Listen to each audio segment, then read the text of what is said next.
भिवंडीत दंगल रोखणाऱ्या IPS अधिकाऱ्याची अशी तडकाफडकी बदली करणे योग्य नाही, खासदार सुरेश म्हात्रे.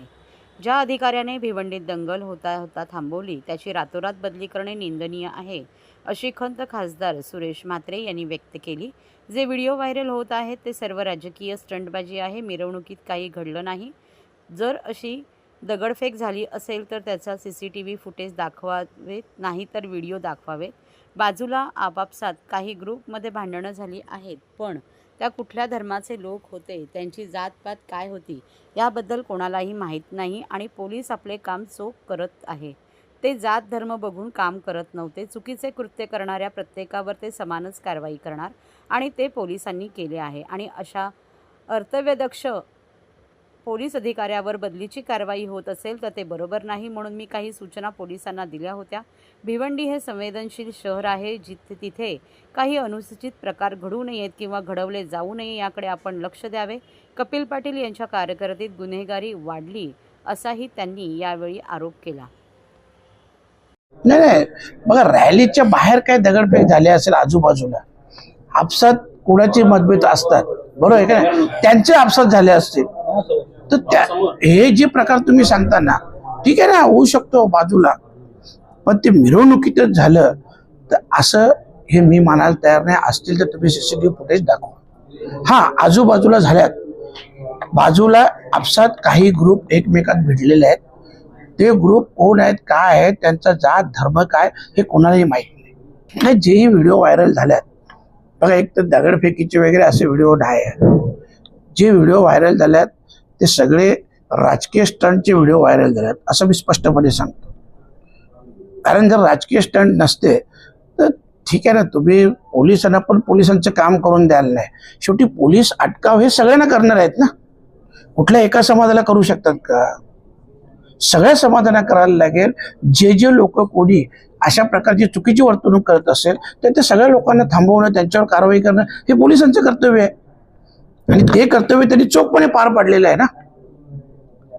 आणि असं चोखपणे कर्तव्य पार पाडल्यानंतर अशा कर्तव्यदक्ष एखाद्या अधिकाऱ्याला जर तुम्ही रातोरात काहीही न होता तुम्ही बदली करता, काय प्रकार घडला भिवंडीत ते तर सांगा.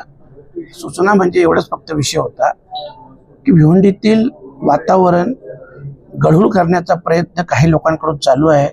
पद्मनगरची 4 दिवसापूर्वीची घटना होती, त्याच्यानंतर किरकोळ अशा 1-2 घटना घडल्या होत्या. तर शेवटी भिवंडी हा संवेदनशील शहर आहे आणि ह्या शहरात कुठल्याही प्रकारचा काहीही दंगा किंवा फसाद होता कामा नये आणि हे सगळे कंट्रोल करणे पोलिसांचे कर्तव्य आहे.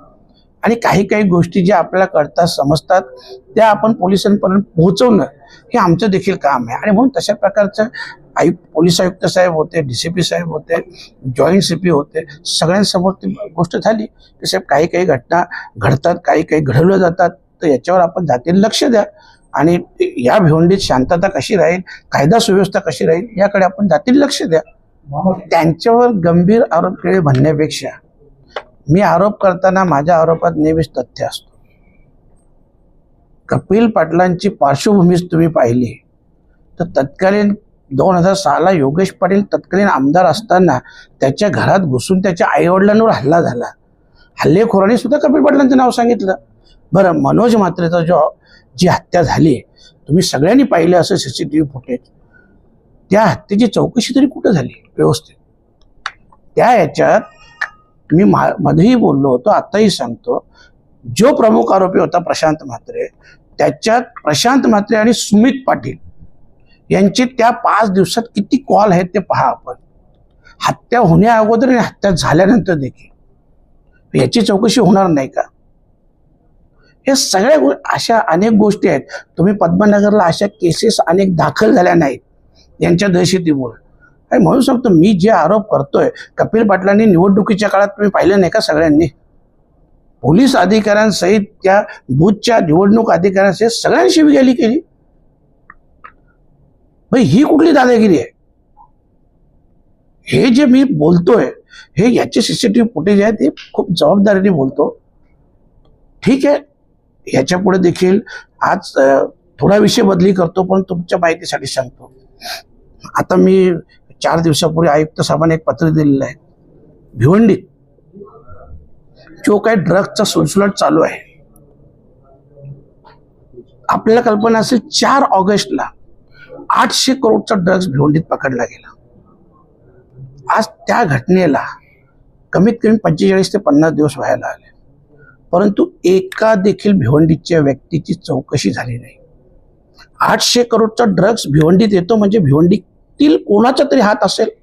मी स्पष्ट माझ्या पत्रात उल्लेख केलेला आहे की एक कोणीतरी मोठा नेता, त्याची मुलं ह्या ड्रग्ससाठी भिवंडीत कामाला मुलं ठेवलेली आहेत, कामावर हा बिझनेस करण्यासाठी. आणि ही गोष्ट म्हणजे आमच्या भिवंडीवाल्यांसाठी खूप चिंतेची गोष्ट आहे. कारण काही लोक पैशासाठी, स्वार्थासाठी आमच्या भिवंडीकरांचं जे पुढचं भविष्य आहे, जी आमची तरुण पिढी आहे, त्या तरुण पिढीला व्यसनाधीन करण्याचं काम करत आहे. त्याचं देखील पत्र दिलेलं आहे आणि 2 ते 3 दिवसात मी DCP साहेबांना देखील ते पत्र देणार आहे. या सगळ्या गोष्टी आहेत. मी नुसतंच टीका नाही करत, काही गोष्टीत मर्यादा पाळली गेली पाहिजे. पैसा सगळ्यांना कमवायचा आहे, परंतु तो कशा प्रकारे कमवला गेला पाहिजे याचं देखील भान सगळ्यांनाच असायला हवं. धन्यवाद.